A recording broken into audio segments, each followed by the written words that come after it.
บายดีเนาะข้าพเจ้าซื้อท้าวสุรวนศรีวันคำผู้คณะคือผู้คณิตศาสตร์ปีซีเนาะมื้อนี้สิมาเก็บคณิตศาสตร์แสงเลขาเนาะบทที่2บทเกณฑ์สะท้อนแสงเนาะซึ่งมื้อนี้ที่จุดประสงค์คือมาแต้มรูปเนาะเกี่ยวกับแผ่นเทียนเนาะซึ่งบทสุดท้ายของเขาคือเนาะเข้ามาเข้าก่อนเลยเนาะฮู้ว่าฮู้ว่าแผ่นเทียน2รูปเอามาประกอบกันเป็นมุม45องศาเนาะและมีวัตถุหนึ่งวางอยู่ต่อหน้าของรูปที่1กับรูปที่2เนาะเราจะพูดว่ารูปอันที่1ที่2นี้มันจะมีจักรรูปเนาะเขาสิมาอีกตามสูตรเนาะอีกแบบสูตร n เท่ากับ360ส่วนให้อัลฟาลบ1เนาะเราจะได้ n เท่ากับ360ส่วนให้45อัลฟาเป็น45องศาเนาะมาแทนเลยแล้วก็ลบให้1เท่ากับ45หาร360ออกไปออก8เนาะแล้วมาลบให้1เท่ากับ7เนาะมันสิได้7รูปเนาะแล้วเข้ามาเบิ่งกันเลยเนาะแป้งเหมือนยังไงเนาะอันนี้วัตถุหนึ่งเนาะเขาวางต่อหน้าเนาะมุมเป็น45องศา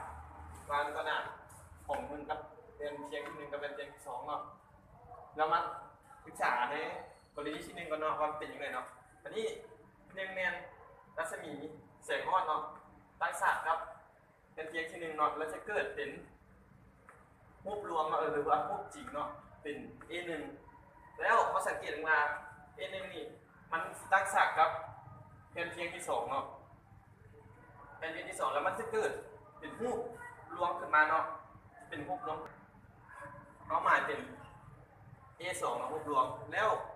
เขามาเบิ่งว่ารูปรวมนี้ของอัน A2 นี่สังเกตมานี่มันตั้งฉากกับแผ่นเทียนที่2เนาะแล้วมันแผ่นเทียนที่1เนาะแล้วมันจะเกิดเป็นเอาประสานมันจะเกิดเป็นรูปรวมของวัตถุ A3 แล้ว A3 มันนี่เนาะเป็นอันนี้เป็นรูปรวม A3 แล้วพอสิมาใส่แสงรัศมีแสงฮอดเนาะตั้งฉากกับแผ่นเทียนที่2เนาะแล้วจะเกิดเป็นรูปรวมเนาะแล้วเข้ามากรณีที่2เนาะว่าเป็นกรณีที่2เนี่ยวัตถุจริงของเราเป็นสายลงมาเนาะเป็นรัศมีแสงฮอดแล้วจะเกิดเป็นรูปรวมเป็นรูปจริงเนาะเป็น A5 มัน A5 เนาะเราสังเกตตรงนั้นของ A5 นี่มันมาตั้งฉากกับ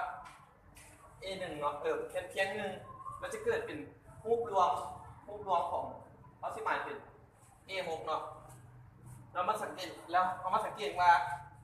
A6 คราวนี้มันมาตั้งฉากกับแผ่นเทียนที่2แล้วจะเกิดเป็นรูปรวมแม่น A7 เนาะ A7 เขาว่าสังเกต A7 เขามาสายมาเป็นซึ่งมันจะมาตัดกัน AC กับ A7 ตัดกันซึ่งมารูปนี้เนาะที่เป็นรูปรวมของ A7 เนาะสรุปว่ารูปรวมของ AC กับ A7 เป็นมันจริง